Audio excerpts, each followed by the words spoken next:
Hey everyone, it is Frank from Surface, and it is my pleasure to be talking to you today from a bridge in Kirkland, Washington. I'm literally on my bike ride home, and I had to pull over in order to do this call with my coworker Chauncey Larson, who I'll introduce in just a second. But because I'm on this amazing Surface Laptop 5G for business, this is a Copilot Plus PC that essentially has an Intel Core Ultra Series 2 processor inside of it, and it allows me to essentially work where and how I want, literally from a bridge, as pedestrians and cyclists kind of come across it.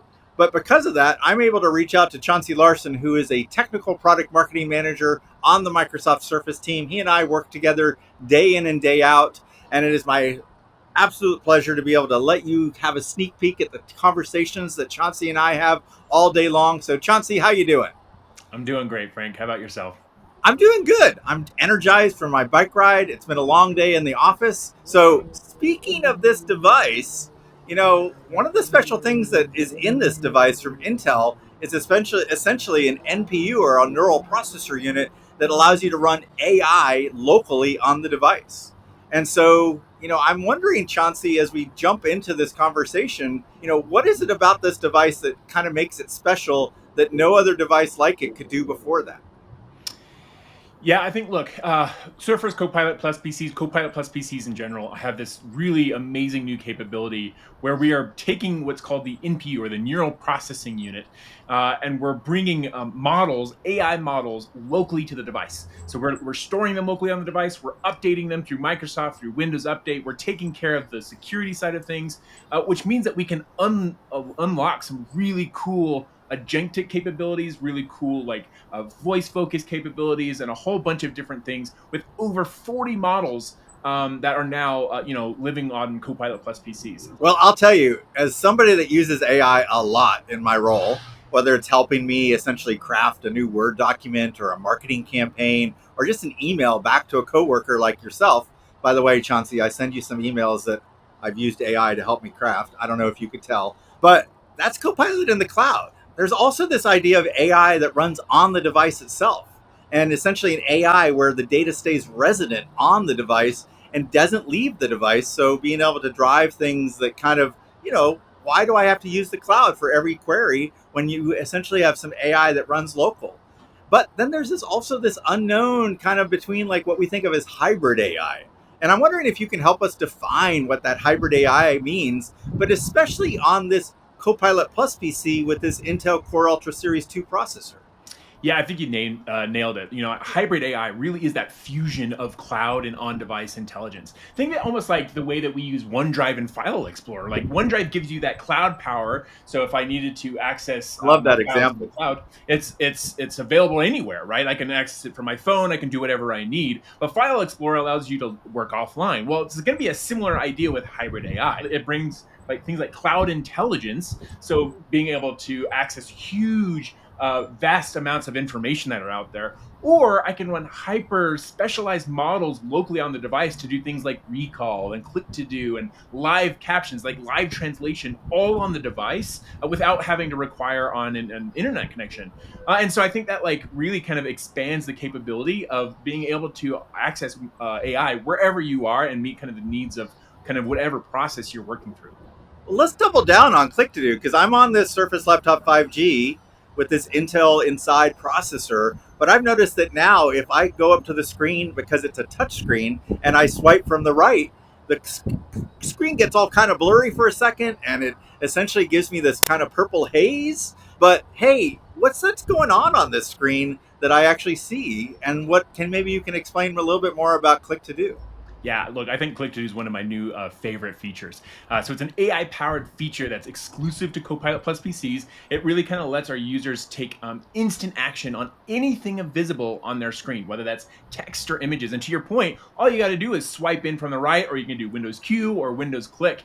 And it's all about really enhancing the way that you interact with your device instantly. So in this case, maybe I'm reading an article offline. Maybe I've got some Word document in front of me, and I just want a quick summary of a huge block of text. Well, I can swipe in from the right, highlight that text, and then it'll summarize it for me all offline, all taken care of. But if I'm connected, and maybe I'm connected to 5G, maybe there's a word in that text that I don't really understand. I now have the Right. ability to right click on that, and I can send that word to Copilot to go search the internet for, whatever kind of definition or further detail that I need around for it. So I think click to do is really elevated the ability for us to interact with the data that's in front of us, the text that's in front of us, the images that we're seeing. You know what's cool about it too, though, is it's contextually aware. So it Yeah, understands whether I'm looking at a picture, whether I'm looking at some text, whether I'm looking at a PDF, all these different, it understands the format, and it also understands the tool to use that also has AI built into it that I can edit that content. So I think that's pretty cool. And hopefully yeah, people will go out and Copilot, click to do, and you'll probably see some great examples out there as to what it can do. yeah. Good You know, idea. another thing that I love about this Surface Laptop 5G with Intel inside is the idea that Intel and Surface have done some pretty amazing work to kind of stop me from worrying about batteries. I don't have battery fear anymore. And I'm wondering if you have a little bit of insider knowledge towards some of the work that Intel and Surface have done to kind of remove my battery fear. Yeah, look, one of my favorite features of Copilot Plus PCs, and especially the laptop 5G, is just that ability to be untethered. Like, I never have to be worried about being near an outlet on the wall. Like, how Right? cool is that, right? I mean, like, we're used to that kind of history where we've had to carry around cables and be kind of concerned about this. Now I can, in your case, you can go on a bike ride, or I can run, down to the park, and I can work outside. And that's, I think, where like this optimization between Windows and Surface and Intel really kind of comes together. It's the best experience I've had from a battery life perspective. And it's my favorite thing to recommend to my family and friends of like, hey, at a minimum, if you just want phenomenal battery life, you got to get a Copilot Plus PC. You got to get the latest Surface devices because you're just going to be able to kind of go anywhere you need and work all day long. But you know, one thing I would think about is like, hey, there's still security threats out there, right? Like, how do we make sure that even though it's free to me, how do I make sure that this device is protected so that all the IT pros out there that are implementing security and boy, we see all these things like phishing proof passwords and passkeys. What kind of knowledge can we share with everybody around security by design inside the Surface Laptop 5G with Intel inside? Yeah, look, I think one of the other commitments from a Surface perspective, and this has been Surface from the beginning, right? We've always had security, I think, in mind as we were building our devices, but especially with Copilot Plus PCs, we wanted to make sure that as we're evolving with this AI world, we had to evolve security as well. And so a lot of these new capabilities are coming in by default. Things like Secure Core PCs capability, like our virtualized base security, or Right? Pluton, or TPM 2.0, kind of bringing that secure enclave cryptographic capability to where we can really help ensure that our end users are secure no matter where they are. You know, for me, one of the things that I love about Surface is the idea that it's a single stack, right? But not only is it a single stack all from Microsoft, but it's the idea that this device can be kept always up to date. And with capabilities like 5G, I don't have to be connected into Ethernet in order to make sure the device is always up to date.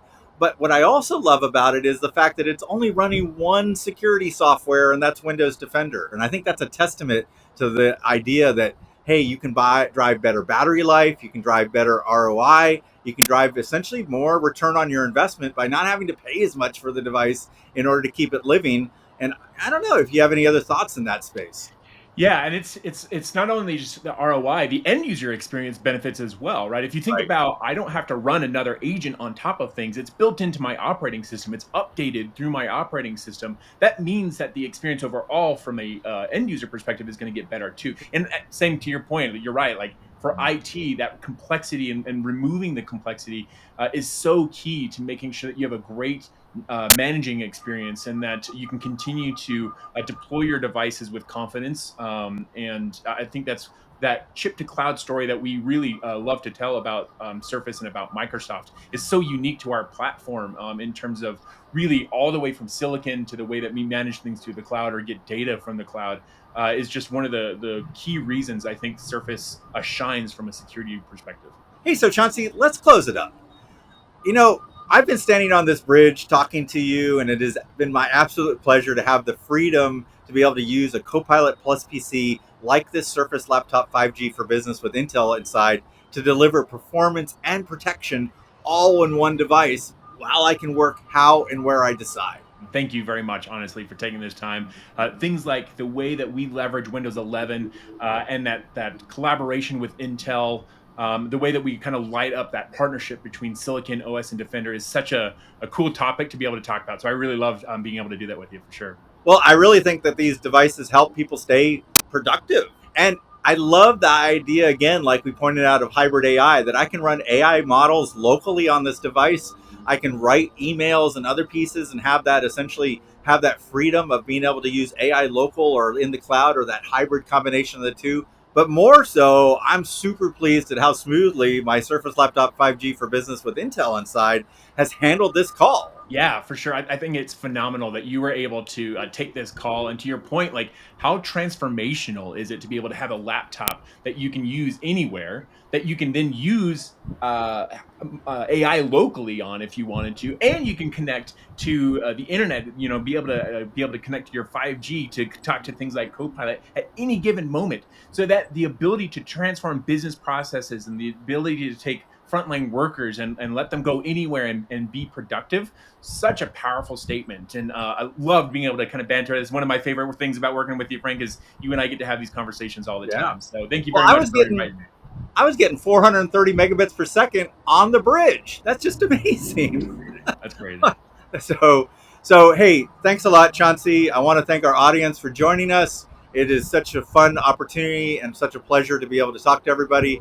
And I'm going to sign off now and say, hopefully, we'll see you again real soon. But bye for now.